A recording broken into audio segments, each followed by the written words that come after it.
Well, where are my chickie chicks? It's a pretty day. Come out here to kind of pick what's left in my garden here. Today it looks like I got some peppers. Those are yummy with cream cheese and cheese in them. Throw them a lot for my grandchildren. So today's rooster day. The roosters get let out today. There's Black Betty. And there's Ruru. I've decided to call him Ruru instead of Blondie. Blondie sounds like a girl.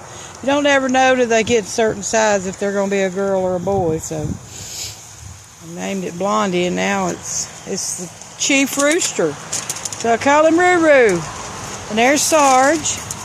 Good morning, Sarge. Good morning, everybody. Good morning, everybody. Ruru's done run away. He's down there where the other chicks are.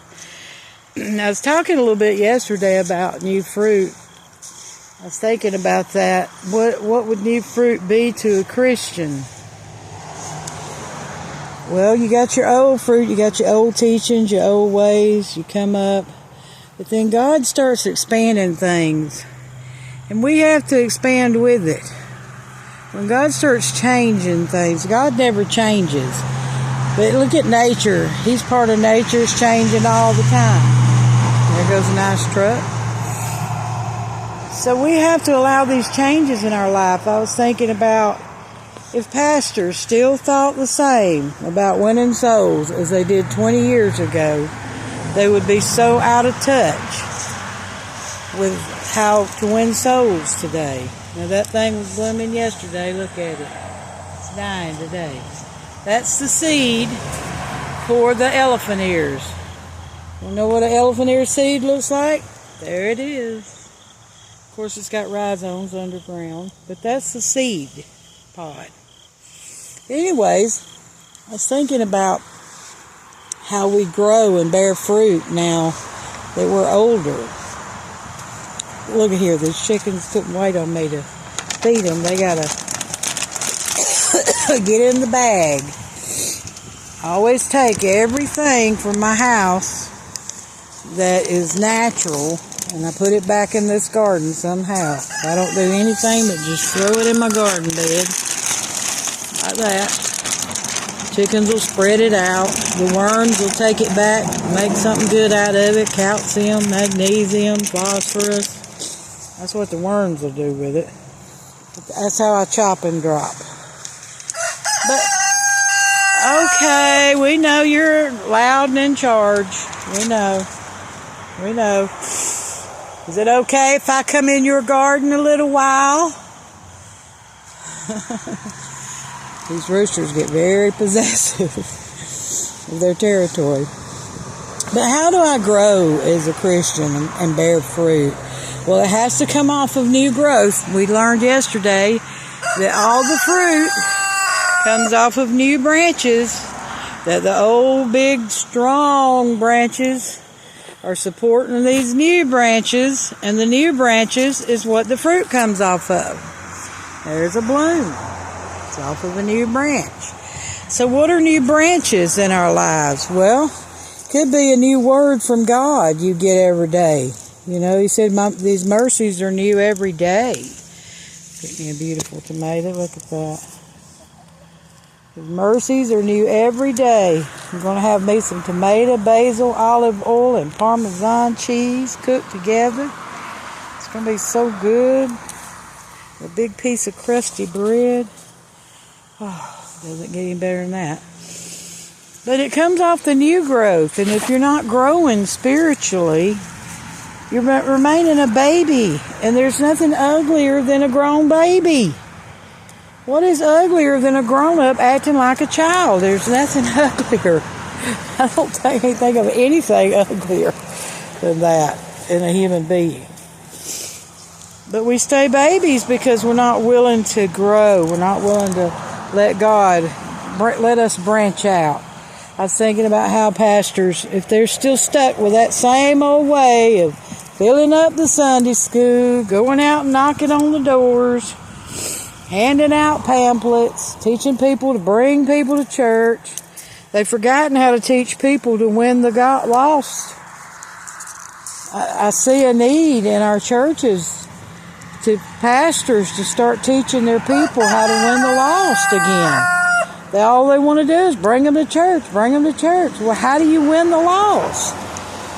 You gotta be more than a baby to do that. You gotta be a mature Christian to do that. You gotta study the Bible, pray, and seek God. I was going to give an example of one morning. I can't talk over you, Ruru. One morning, it was right before Christmas, and it's been a few years now. I lived in a different place. But I was going Christmas shopping with my daughter, and I had my Christmas music going. Oh, Lord, I was having such a good morning getting ready, and I was praying, and I remember saying, God, let me win a soul today. Let me be a light to someone today. Don't let me just go shopping. Let someone see you in me today. There's my spider above my head. So I was praying that, Lord, let someone see you in me today. And in my brain, my human brain, which is the enemy of God, the carnal mind, which we trust so much, but it's God's enemy. I was thinking, okay, I'm going to go and I'm going to meet somebody at the mall, and I'm going to be able to witness and just, give them a good word today, or tell them I love them, or, that was my happy thoughts. It was in my head. That's how God was going to use me today. Well, I hadn't no more got finished getting ready when I heard a crash outside my window, kitchen window. When I look outside, and there's a car. A truck, a red truck, and it was across the street in a field, and it was facing me, and I knew it wasn't supposed to be there. So I knew there'd been a wreck. So I run outside, and there's another car in my driveway where a man had almost, been hit head on. And he said he was going around the curve too fast. I tried to avoid him. He flipped his truck. And I turned to the right of me and look in the road. And there lies a young man. He's like 21, face down. I run to him. I can see the blood around his head, and I know, as a nurse, I look at him, and I know this is a non-life-sustaining injury. He's not going to be able to live through this. He's got blood all around his head. I check his pulse. There's no pulse. But I know in my instincts, no, not to do CPR or try to do CPR, because this is beyond CPR. So I had no more assessed him when I saw somebody stumbling out of the truck. And I look up, and there's this young girl getting out of the truck, and she can barely walk. And I got up from leaning down, stooping down next to the young man. And she said, "Is he okay?" And she's very dazed and confused. And all I could say, I got up and walked toward her, and all I could say was, "No, baby, he's not okay. He's not okay." And she fell apart, and I said, who is that? And she said, "That's my brother. He was showing me his truck, his new truck." So I grab her, and I find a place for her to sit down, and I pray with her. And I just start praying out loud. I didn't care. I didn't care. When you're desperate, you don't care about, people looking at you or listening to you. You don't care. I was desperate. I knew this girl was injured. I knew she was in shock. And I knew I had to get her legs stretched out. And I knew that God had to touch her, or she was going to be in trouble too. And who knew? I didn't know if she had internal injuries. He was thrown completely out of the truck. So I started praying for her, and I prayed for her. And she gave me her father's number, and I had to call. This is all the being used of God and letting God see my light. I thought it was going to be a pleasant experience. But I had to call her family. They just live minutes down the road. These kids had just pulled out of the driveway good. And here come her dad. And her dad was there immediately. And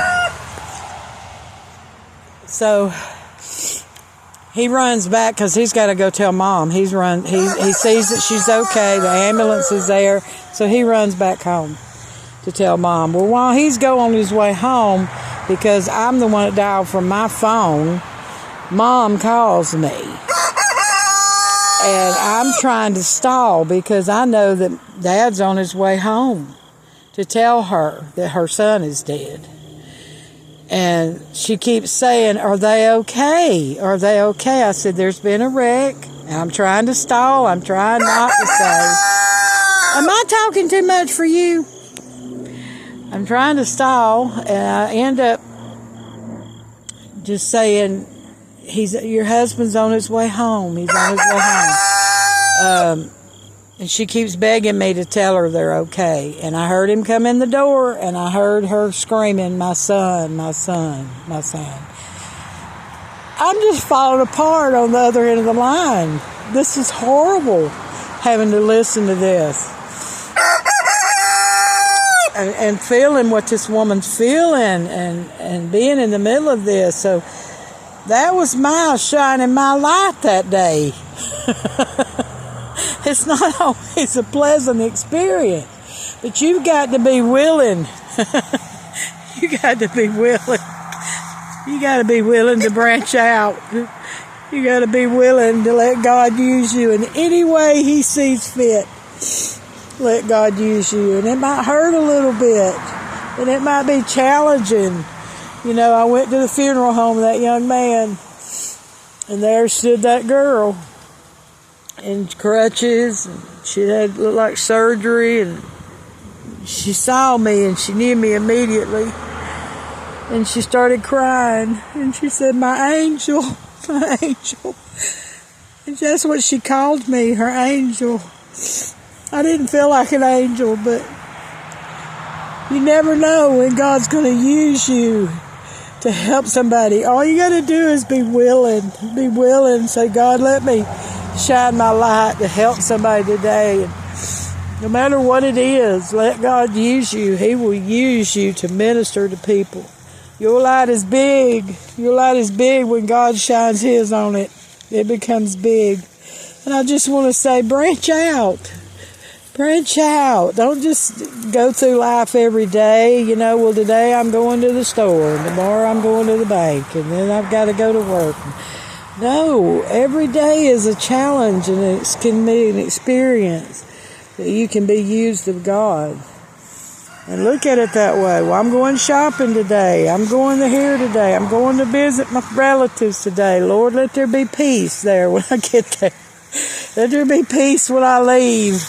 Don't let me be triggered by something stupid somebody says, you know. You know, let me be the light, Lord. Let me be the light. Just be willing to grow. Grow in prayer. Grow in reading the Word. Don't stay a baby your whole life in God, letting some pastor depend on him to feed you all the time. Every week, go to church because I get fed. Well, what about Monday, Tuesday, Wednesday, Thursday, all those other days? You got to get fed those other days from God. God will give it, He'll titrate that medicine you need, especially to your need. It's not one size fits all. So I just want to say God bless you this morning. I hope this helps somebody. In Jesus' name.